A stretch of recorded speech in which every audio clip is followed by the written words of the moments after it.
आप भगवत गीता पढ़ते होंगे तो आपको ध्यान होगा, कई प्रकार की दैवी संपदा है, उसमें से एक दैवी संपदा का नाम है अभय। श्रद्धा के आने से, पराम्बा के आने से, भक्ति के आने से, शांति के आने, जो भी नाम आप देना चाहो जगदम्बा को, जिसके जीवन में श्रद्धा आ जाती है ना, उसका जीवन अभय हो जाता है, निर्भय हो जाता है। अभय का अर्थ यह है कि वो किसी से डरे ना, किसी का भय नहीं होता है, निडर हो जाता है। अब तो मौत का भी भय नहीं, हां, निर्भय हो जाता है। लेकिन ये आधा अर्थ है अभय का, एक अर्थ है, आधा अर्धभाग है।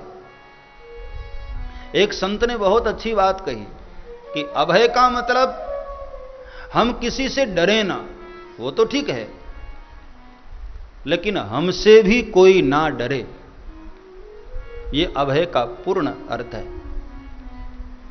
हमसे भी कोई ना, कई बार लोग स्वयं निर्भय हो जाते हैं लेकिन दूसरों को भयभीत करते रहते हैं, दूसरों को डराते रहते हैं। हां, कई लोगों का स्वभाव ही है। और हम किसी से ना डरे, इसमें अहंकार का खतरा भी है। कई लोगों को बहुत अभिमान हो जाता है कि मैं किसी से डरता नहीं हूं, इस बात का बहुत अभिमान होता है।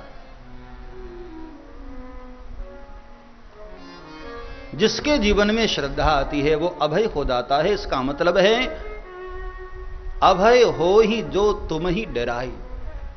जीवन में कहीं ना कहीं थोड़ा मर्यादित भय चाहिए।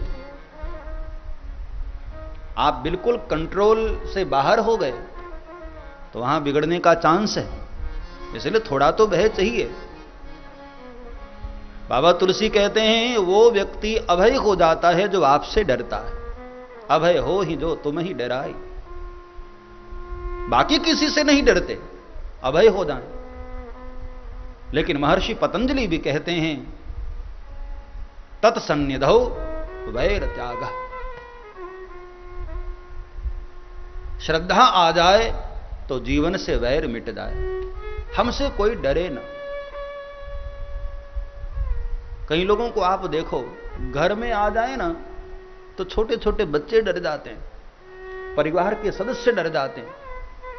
हमारे नगर में आ जाए तो नगर के लोग भयभीत हो जाते हैं।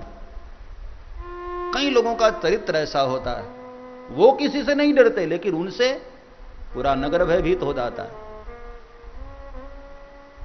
नहीं, मानस ये कहती है अभय का मतलब है जब तुमसे भी कोई ना डरे।